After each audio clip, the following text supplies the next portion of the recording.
দেশের রাজনৈতিক প্রেক্ষাপটে পিআর পদ্ধতি অর্থাৎ সংখ্যানুপাতিক পদ্ধতিতে নির্বাচন জরুরি। এই বিষয়টি ছোট দলগুলো চাইলেও বড় দল বিএনপি এর বিরোধিতা করছেন। পৃথিবীর ৯৭টি দেশে এই পদ্ধতি চালু আছে। আমাদের দেশে যদি ভালো কিছু করতে বললে নানা রকম বাধা জটিল সমস্যা সামনে নিয়ে আসে।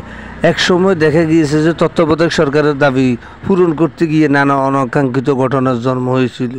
এই দেশের জনগণ রাজনীতি আর নির্বাচন নিয়ে অনেক সচেতন আছে। পিআর পদ্ধতি অর্থাৎ সংখ্যানুপাতিক পদ্ধতি কি এই দেশের অনেক জনগণ ভালো করেই জানে। তা শুনি। পিআর পদ্ধতি নির্বাচনটা খুব ভালো একটা সিস্টেম। এটা করলে আপনার যে নির্বাচিত হয় কম ভোট পাওয়ার পরে নির্বাচিত হয়ে যায়, কিন্তু পিআর সিস্টেম হইলে এটা আর ওই ধরনের হবে না। 51% ভোট পাইলে তাহলে হ্যাঁ কি নির্বাচিত হবে। বর্তমান পদ্ধতিতে নির্বাচন হলে কেউ ২/৩ আসন পেলে আবার ফেসিবাদ তৈরি হবে। তাই পিআর পদ্ধতি বা সংখ্যানুপাতিক পদ্ধতিতে নির্বাচন হলে জনগণের প্রতিনিধিত্ব বাড়বে। সরকার স্বৈরাচার বা ফ্যাসিস্ট হতে পারবে না। আমাদের দেশে নির্বাচন আসলে সরকারের আচরণ এক ধরনের অনাকাঙ্ক্ষিত হয়ে পড়ে। এই পদ্ধতিতে নির্বাচন কোনো জটিল নয়, কাজ করার জন্য লোক আছে। প্রয়োজন হলে এই পদ্ধতিতে নির্বাচন হওয়ার জন্য গণভোট প্রয়োজন। পদ্ধতিতে নির্বাচন হলে যোগ্য ব্যক্তি সুযোগ পাবে এবং এই ব্যাপারে জামাতের আমির খুব সুন্দরভাবে বুঝিয়ে দিচ্ছেন। সংসদে এমন কিছু লোকও নির্বাচিত হয়ে আসেন যারা নিজে কথা বলতে পারেন না, ছেলেমেয়েরা স্ক্রিপ্ট লিখে দেয়, ওইটা পড়তেও পারেন না, অথচ তারা এসেছেন রাষ্ট্রের আইন তৈরি করতে।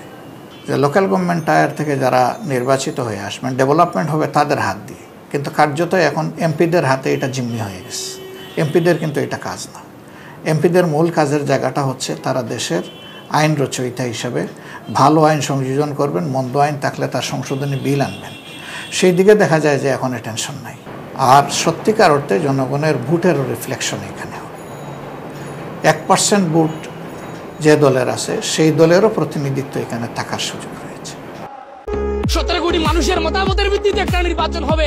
কোন রাজনৈতিক দলের প্রেসারে কোনো নির্বাচন হতে পারে না। এক দল খেয়ে বিদায় হয়েছে, আরেক দল খাওয়ার জন্য রেডি হচ্ছে। আমরা এরকম রাজনৈতিক দল কখনো দেখতে চাই না। 7 বছর যে সরকার শাসন করে বিরোধীদের কোনো জায়গায় মতামত কিংবা মূল্যায়নও করে না। আমরা চাচ্ছি যে এই গণ অভ্যুত্থানের পরে আর কোনো সরকার যেন এরকমের কর্তৃত্ববাদী হয়ে উঠতে না পারে।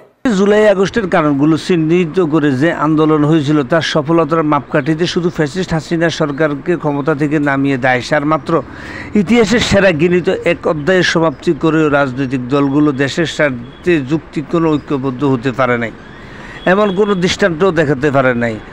এতে কোনো ফ্যাসিস্ট জন্ম হবে না, রাষ্ট্রকে কখনো ফ্যাসিস্টের পদধূলি নেওয়ার প্রয়োজন হবে না, এর নিশ্চয়তার প্রমাণ জনগণের কাছে দিতে পারে নাই।